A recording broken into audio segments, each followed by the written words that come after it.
भारतीय दिवस आज द्वितीय दिन माननीय प्रधानमंत्री जी आज ओडिशा आसी प्रवासी भारतीय दिवस रे प्रवासी भारतीय मानकु जेभली भाव में उत्साहित करले एवं समानकर आसीबा द्वारा से खुशी व्यक्त करले। ये बहुत बड़ गुरुत्वपूर्ण ऐतिहासिक कथा एवं एठी आसीबा द्वारा प्रति सेक्टर रे टूरिज्म सेक्टर कहंतु इंडस्ट्री सेक्टर कथा कहंतु एवं आपनकर इंफ्रास्ट्रक्चर कथा कहंतु सबु उपरे से फोकस करिसंती एवं ओडिशा रे जो ऐतिह्य संस्कृति जेभली भाव में यह विश्व दरबार को आज पहुंचैले। विश्वरु आज अनेक लोक आसीबे एठी बुलिबे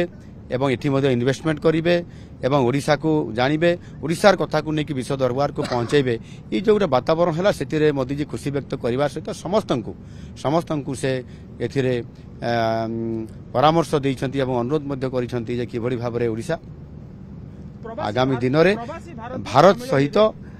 भारतर जो विकसित होगापी जाऊँगी से ओडिशार गोटे बहुत बड़ भूमिका रहिबो एवं यह ग्रोथ इंजिन हेबो जहाँ आगु कही से कथा को आज से समस्त सामने प्रवासी भारतीय दिवस अवसर रे आज से मतव्यक्त को पुणी दोहरेले एवं से भाव में कार्यक्रम हाथ को नेबापी आमको परामर्श देइछंती। निश्चित भाव में ओडिशार विकास भागीदार होगापी आपण आह्वान देइतिले। गतकाली गोटे प्रेजेंटेशन मध्ये दिया जाइतला ओडिशार प्रवासी मानकु केते आशा बढ़िचंती जे ओडिशा रे पुंजीनिवेश पई आशा तो बहुत दिया है निश्चित भाव में कार्यकारी हम